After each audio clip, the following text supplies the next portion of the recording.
क्या आरव मुझे छोड़कर किसी और से प्यार करने लगा है? क्या मेरी कोई कमी रह गई? अगले दिन जब आरव घर आया तो सिया ने हिम्मत करके पूछ ही लिया। बारिश की हल्की हल्की बूंदें खिड़की पर गिर रही थी। कमरे में एक अजीब सी खामोशी फैली थी, जैसे दीवारें भी किसी दर्द का महसूस कर रही हो।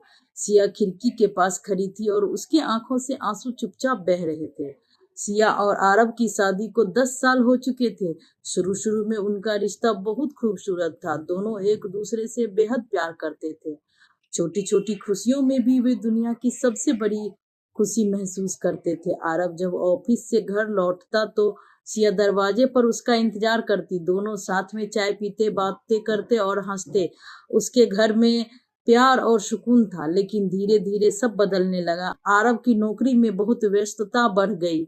वह देर देर तक ऑफिस में रहने लगा। सिया पहले तो समझती थी कि काम ज्यादा होगा, लेकिन धीरे धीरे उसे आरव के व्यवहार में बदलाव महसूस होने लगा।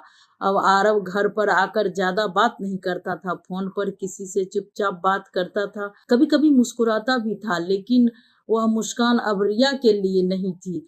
एक दिन सिया ने धीरे से पूछा, आरव सब ठीक तो है ना? आरव ने बिना उसकी ओर देखे जवाब दिया, हाँ सब ठीक है, बस काम का थोड़ा तनाव है। सिया चुप हो गई, लेकिन उसका दिल कह रहा था कुछ तो गलत है। कुछ दिनों बाद एक शाम सिया को आरब के फोन टेबल पर मिला। फोन पर एक मैसेज आया, कल मिलने का इंतजार रहेगा, तुम्हारे बिना अब अच्छा नहीं लगता। सिया के हाथ कांपने लगे, दिल जोर जोर से धड़कने लगा। उसने मैसेज खोलकर देखा। मैसेज रिया नाम की एक लड़की का था। उस रात सिया बिल्कुल नहीं सो पाई। उसके मन में हजारों सवाल थे। क्या आरब मुझे छोड़कर किसी और से प्यार करने लगा है? क्या मेरी कोई कमी रह गई? अगले दिन जब आरब घर लौटा तो सिया ने हिम्मत करके पूछ ही लिया, आरब रिया कौन है? आरब एक पल के लिए चौंक गया। उसके चेहरे का रंग उड़ गया। कुछ देर की खामोशी के बाद उसने धीरे से कहा, वो ऑफिस में काम करती है। सिया ने उसकी आंखों में देखते हुए कहा, सिर्फ काम करती है या कुछ और भी है? आरब ने सर झुका लिया। कुछ पल बाद उसने सच बोल दिया, हाँ सिया, मैं रिया से मिलने लगा हूँ। यह सुनते ही सिया की दुनिया जैसे टूट गई। उसे लगा जैसे किसी ने उसके दिल को जोर से कुचल दिया हो। लेकिन क्यों? उसकी आवाज कांप रही थी। मैंने तुम्हें हमेशा प्यार किया, तुम्हारा साथ दिया, फिर भी आरव की आंखों में पछतावा था। मुझे नहीं पता यह सब कैसे हो गया। रिया से बात करते करते मुझे अच्छा लगने लगा। सिया ने दर्द भरी मुस्कान के साथ कहा, अच्छा लगने लगा? और मेरा क्या? मेरा प्यार, मेरे सपने, उसका क्या? घर के दरवाजे पर रात सिया की सिसकियों में गुजरती रही। कुछ दिनों बाद सिया ने फैसला किया कि वह खुद रिया से मिलेगी। एक दिन वह चुपचाप आरव के ऑफिस के पास पहुंची और रिया के मिलने के लिए बुलाया। रिया सामने आई तो सिया हैरान रह गई। रिया बहुत साधारण सी लड़की थी। उसकी आंखों में भी थकान और दर्द दिखाई दे रहा था। सिया ने शांति आवाज में पूछा, क्या तुम जानती हो कि आरव शादीशुदा है? रिया के आंखों में आंसू आ गए। उसने धीरे से कहा, हाँ मैं जानती हूँ। सिया का दिल और भी टूट गया। फिर भी तुम उसके करीब आई? रिया कुछ पल चुप रही, फिर बोली, मैं भी अकेली हूँ, मेरे माता पिता नहीं हैं। जब ऑफिस में आरब से बात होती थी तो मुझे लगता था कि कोई मुझे समझता है, मेरी परवाह करता है।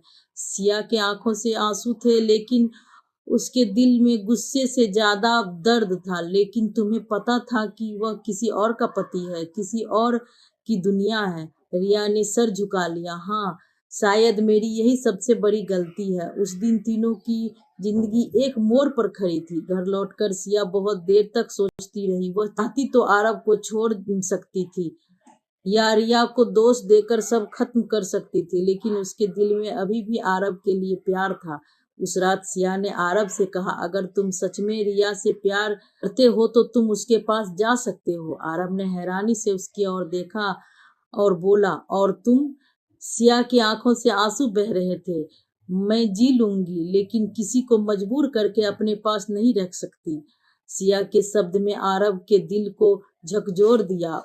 उसे पहली बार एहसास हुआ कि सिया का प्यार कितना सच्चा है। अगले दिन आरव रिया से मिलने गया। उसने कहा, रिया, मैं अब और रिश्ता नहीं रख सकता। रिया के आंखों में आंसू भर आए, लेकिन उसकी हल्की सी मुस्कान के साथ कहा, शायद यही सही है, क्योंकि किसी का घर तोड़कर कोई रिश्ता कभी खुश नहीं रह सकता। उस दिन रिया हमेशा के लिए चली गई। जब आरव घर लौटा तो सिया चुपचाप बैठी थी। आरव उसके सामने आकर रो पड़ा। मुझे माफ कर दो सिया, मैंने बहुत गलती कर दी।